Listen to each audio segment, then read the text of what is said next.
Thomas Sankara, capitaine de 35 ans. Président de la Haute-Volta, il a pris le pouvoir par un coup d'État le 4 août 1983.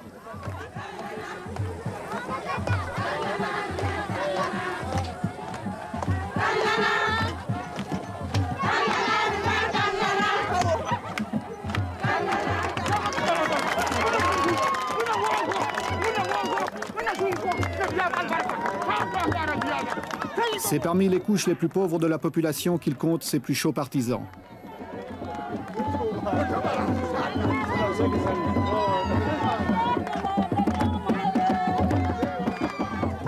Malgré son jeune âge, son engagement politique n'est pas récent. En 1980, il est secrétaire d'État à l'information sous l'avant-dernier régime avant de démissionner. Puis, participant au coup d'État du dernier président, le commandant médecin Jean-Baptiste Ouédraogo, il devient Premier ministre, est arrêté, libéré et fait le coup d'État. Sitôt au pouvoir, il veut galvaniser les foules en utilisant un langage où le slogan incantatoire tente de faire passer les mots d'ordre. Chacun doit se convaincre que c'est un changement révolutionnaire.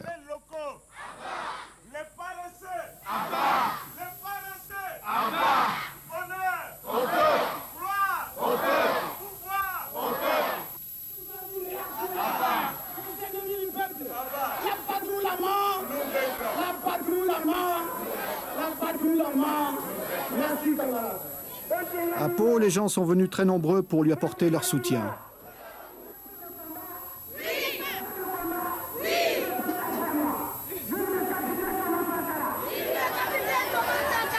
Camarades, il faut enterrer tous les ennemis du peuple. Il faut enterrer tous les défauts qui empêchent le peuple de se libérer, qui empêchent le peuple de construire son bonheur. Si depuis 20 ans, chaque week-end, les femmes puisaient de l'eau comme elles le font, il y a longtemps que nous aurions rempli 20 barrages à Pau. Le pays n'est pas pauvre. Au contraire, il y a des ressources.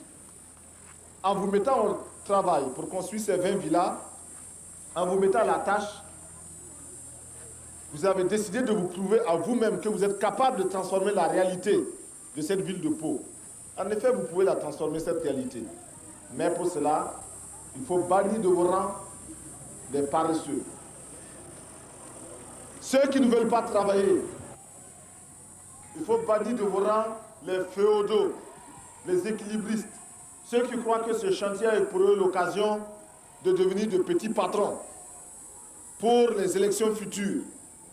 Tous ces gens, tout cela, il faut les mettre de côté. Il faut bannir de vos rangs les maris qui n'autorisent pas leurs femmes à aller sur les chantiers. Camarades, les mauvais maris, les mauvais maris, les paresseux, les voleurs, les voleurs,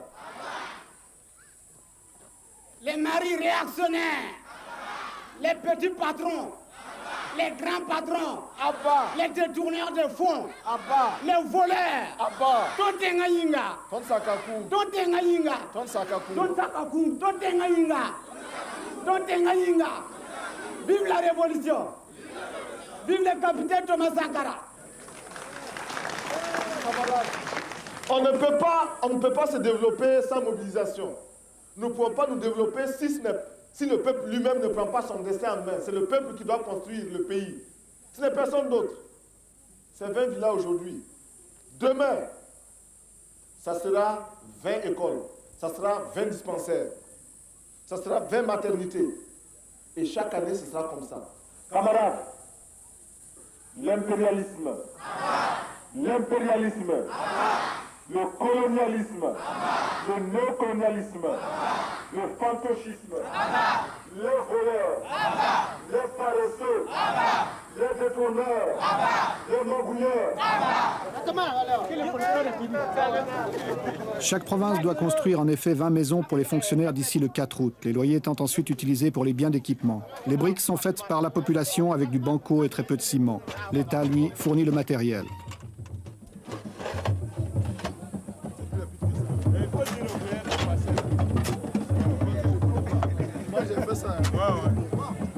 Afin d'entretenir le moral de ceux qui travaillent, le capitaine Sankara multiplie les visites de ses chantiers en mettant chaque fois la main à la pâte.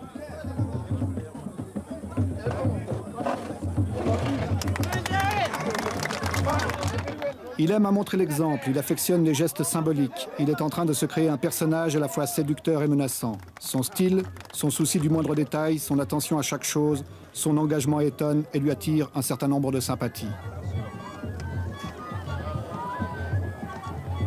Faut pas que ça piétine, quoi. Ouais, ouais. L'approvisionnement doit être rapide. Maintenant, il faut penser à la toiture. Voilà, déjà. Il faut déjà penser à la toiture. Vaut mieux qu'ils aient leurs matériaux ici. Bon, n'oubliez pas de créer beaucoup d'espaces verts. Oui. Surtout le long de la route, là. Beaucoup d'espaces verts, des fleurs, des petits bancs. Si vous êtes ici, faites des petits bancs en béton, là. Des bancs publics. À la tête des chantiers du 4 août, il a mis des gens considérés comme peu favorables à son régime. Ceux-ci sont ainsi mis à l'épreuve. C'est une dernière chance qui leur est offerte de s'intégrer. Le chef de chantier, c'est le camarade Traoré. C'est un ingénieur agronome, c'est ça, hein? Oui, c'est ça. Bon, alors un ingénieur agronome qui est mis sur ce chantier-là pour participer activement, concrètement à la révolution. Et pourquoi est-ce qu'on l'a choisi, lui? Mais comme la révolution n'exclut personne, mais donne à chacun la possibilité de se faire ou de se refaire, eh bien, lui est envoyé sur ce chantier-là. Mais voilà, il vit en parfaite harmonie avec le peuple militant de Pau, qui l'accepte, qui le suit et qui exécute ses mots d'ordre. Preuve qu'il intègre correctement la révolution et c'est effectivement un camarade. Monsieur le Président, est-ce que vous pensez que cet enthousiasme va durer longtemps? Aussi longtemps que les populations commencent à se convaincre et à percevoir qu'elles-mêmes peuvent transformer leur situation et peuvent améliorer leurs conditions. Au début, c'était des mots, ce n'était que des mots et une adhésion euphorique. Le doute avait commencé à s'installer. Aujourd'hui, il est évident que dans ce bâtiment-là, qui se construit petit à petit, grâce à l'engagement des populations, ce bâtiment-là est la preuve que la révolution apporte effectivement quelque chose de qualitatif. Merci. Pour surveiller et encadrer le chantier, un commissaire politique a été nommé. Il peut s'appuyer sur les CDR, Comité pour la défense de la Révolution, formés surtout de jeunes très actifs. Dès son accession au pouvoir, le capitaine Sankara a effrayé certains milieux qui le considèrent comme étant l'homme de Kadhafi, l'homme de la Libye. L'homme de la Libye, peut-être que la Libye a des hommes. En tout cas, il n'en a pas ici. Et en tout cas, ce n'est pas moi. Je suis au contraire un voltaïque qui connaît ses réalités, la misère de son peuple, et qui voit aussi comment ailleurs d'autres ont eu le courage de prendre leurs responsabilités. N'ont pas honte de dire que nous traitons avec Kadhafi, n'ont pas honte de dire qu'à certains moments, il nous a aidés à notre demande, et quand certaines de ces aides ne nous convenaient pas, nous le lui avons dit. Mais de là à dire que nous sommes influencés par Kadhafi, c'est absolument faux. Absolument faux parce que nous ne faisons pas ici ce que fait la Libye. D'abord, Lord Volta n'est pas la Libye. Ensuite, moi, je ne suis pas Kadhafi. Les voltaïques ne sont pas libyens. Cela est très important. Nos positions n'ont pas toujours plu. Mais nous voilà nous connaissons un dilemme. Soit taire nos positions que nous considérons comme vraies, donc taire la vérité. La vérité, c'est ce que chacun de nous a sa vérité, bien sûr. Nous n'avons pas la vérité absolue. Donc, consciemment mentir pour bénéficier des grâces de ceux qui peuvent nous aider ou de nos partenaires qui sont délicats et puissants. Ou alors leur dire la vérité dans la conviction, dans l'intime conviction que nous rendons service à notre peuple et à tout autre peuple. Aux Nations Unies, nous sommes membres du Conseil de sécurité des Nations Unies, nous recevons aujourd'hui des pressions multiples, multiformes pour orienter nos votes, pour orienter nos prises de position aux Nations Unies. Pouvons-nous nous taire lorsque l'on agresse un pays parce qu'il est petit? Pouvons-nous nous taire lorsque l'on envahit un autre pays?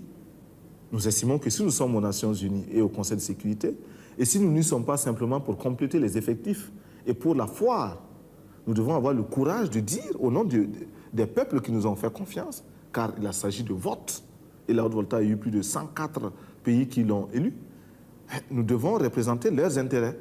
Et en particulier, ces pays non alignés qui ont massivement voté pour la Haute-Volta, nous devons quotidiennement, constamment, courageusement défendre les intérêts des non alignés d'une manière particulière, mais d'une manière générale de tous les peuples qui s'indignent si nous ne voulons pas que le Conseil de sécurité des Nations Unies et les Nations Unies en général deviennent une caisse de résonance manipulée par quelques tambourinaires puissants, il nous faut, nous, membres, y exercer tout notre droit, même s'il est limité du fait que quelques-uns ont un veto qui est omniprésent.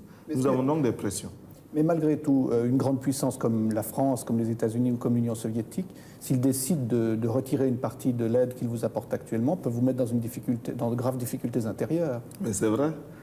C'est la raison pour laquelle nous sommes obligés de lutter contre l'impérialisme et ses manifestations.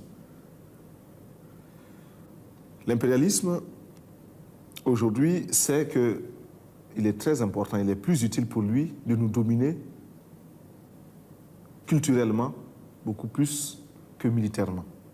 La domination culturelle est la plus souple, la moins coûteuse, la plus efficace.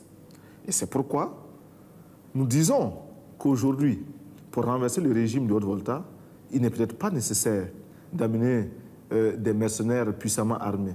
Il suffit simplement d'interdire l'importation du champagne ou du rouge à lèvres, je ne sais pas, ou des vernis à ongles. Cela suffit à nous renverser.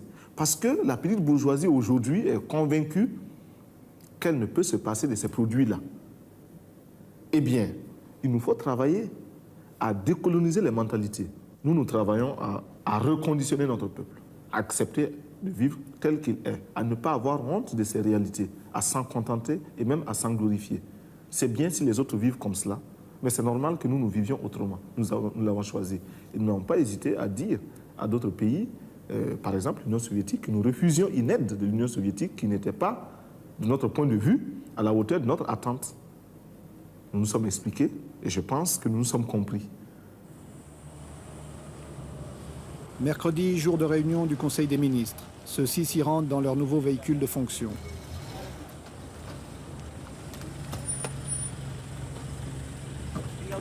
En effet, là aussi, pour montrer qu'on veut rompre avec d'anciennes habitudes, d'anciens privilèges, les Mercedes, symbole du pouvoir utilisé par les précédents régimes, ont été remplacés par des R5. Il s'agit de frapper par des mesures spectaculaires. Le président a même décidé de faire de la Cadillac décapotable de son prédécesseur l'objet d'une tombola nationale. Ainsi, celui qui l'aura gagné pourra-t-il l'utiliser sans être soupçonné d'enrichissement illicite. Outre le capitaine Sankara, l'équipe gouvernementale est composée de militaires et de civils. Tous doivent avoir un engagement total et en particulier multiplier les contacts dans le pays.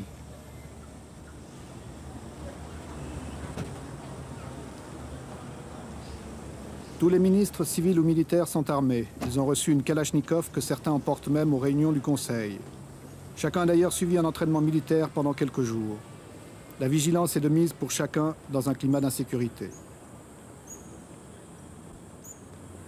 Autre mesure de précaution, les lieux où se tiennent les conseils des ministres changent constamment. Ils ne sont connus qu'une demi-heure avant l'heure prévue. Le travail des ministres est chargé. Le programme qui est proposé aujourd'hui est austère, difficile. Pour toute l'équipe gouvernementale, il va représenter un effort considérable. Là aussi, chacun doit avoir ses dossiers bien préparés, bien étudiés. Le capitaine veille à l'engagement de chacun de ses ministres. La révolution, si elle promet un avenir radieux, elle part d'abord de sacrifices permanents.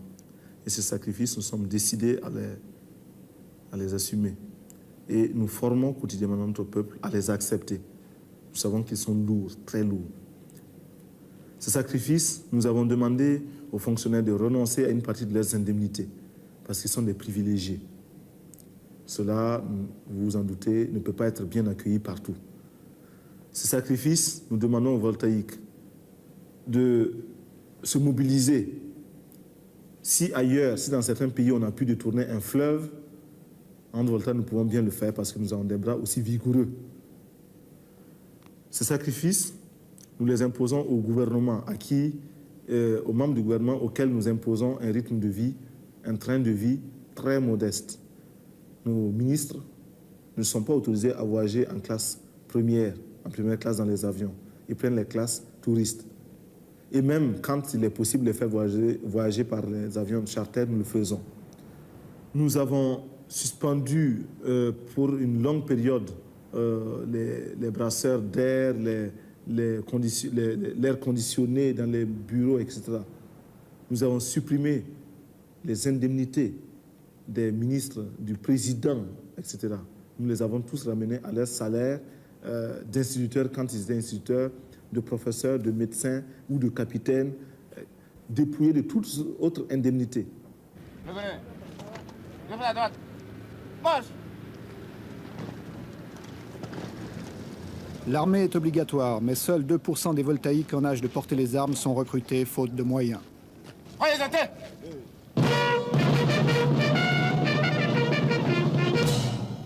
En Haute-Volta, c'est une chance et un privilège comme ailleurs en Afrique que de devenir soldat. Cela assure du travail et un salaire garanti.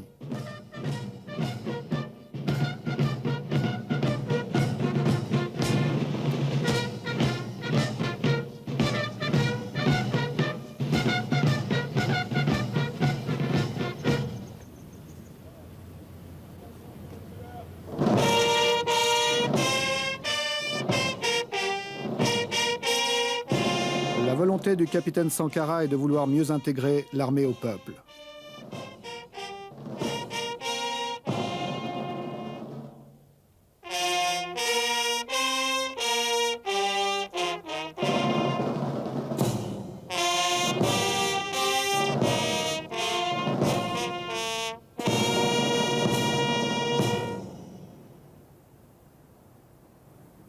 Nous avons donc nous refaisons notre service national. Au lieu de 18 mois, il sera maintenant de 12 mois.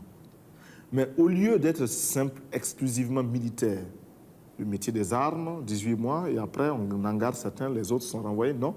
Ce sera un service où il faudra apprendre bien sûr le maniement des armes pendant un certain temps, une période donnée, mais une autre période, à peu près les 3/4 du temps du service, ces 3/4 seront consacrés à la production. Sous l'encadrement militaire, bien sûr. Pourquoi nous faisons cela? D'abord, nous disons que la défense du peuple incombe au peuple. Et il faut que le peuple se mobilise, il faut que le peuple soit en armes, car nos ennemis sont nombreux, tout le monde n'acclame pas la révolution voltaïque, et tout le monde n'a pas entré l'âge de guerre contre nous. Et aussi, nous estimons qu'il n'est pas question de confier la défense du peuple à une minorité, si spécialisée soit-elle. Non, c'est le peuple qui se défend. Et c'est le peuple qui décide de faire la paix quand il ne peut plus poursuivre la guerre. C'est le peuple qui décide du budget de l'armée. C'est le peuple qui décide de ce que doit être l'armée. Il ne faut pas qu'il y ait une armée, une aristocratie au-dessus du reste du peuple. Nous voulons casser cela. Et même nos galons, nous voulons transformer tout cela pour que l'armée, enfin le militaire se fonde à son peuple. Mais les militaires voltaïques auront à produire, à participer à la production agricole, plus tard industrielle, et d'une manière générale à la vie économique. Et déjà, nous enregistrons des succès, des résultats très, très, très positifs dans toutes les casernes, répondant à un mot d'ordre que nous avions lancé il y a un certain nombre, il y a quelques mois. Les militaires se sont mis à construire des poulaillers et procèdent à un élevage des poulets qui est de plus en plus intéressant. Quelle était la consigne pour les soldats? La consigne était un quart de poulet par militaire et par semaine. C'est un minimum. Nous savons que si ce quart de poulet par militaire et par semaine est réalisé, il y a une amélioration de l'alimentation. Il y a aussi un désintéressement de cette couche de salariés réguliers que sont les militaires par rapport au marché du poulet, de la volaille. Ce qui va nécessairement baisser le prix de la volaille pour d'autres clients que sont les civils. Et puis, l'effet d'entraînement, c'est que le militaire qui le fait pour lui-même, qui le fait parce que son chef lui a donné l'ordre de le faire, sera tenté de le faire pour lui-même à domicile. Et puis, forcément, cela fera tache d'huile. Bon, du reste, déjà, certains militaires ont estimé que ce mot d'ordre, un quart de poulet par militaire et par semaine, n'est pas suffisant. Et ils font un demi-poulet. Et il y en a même qui prétendent qu'ils feront un poulet par militaire et par semaine. Nous ne demandons que cela, parce que la révolution, c'est aussi vivre dans l'opulence, c'est vivre dans le bonheur, mais le bonheur et l'opulence pour tous, non pas pour quelques-uns.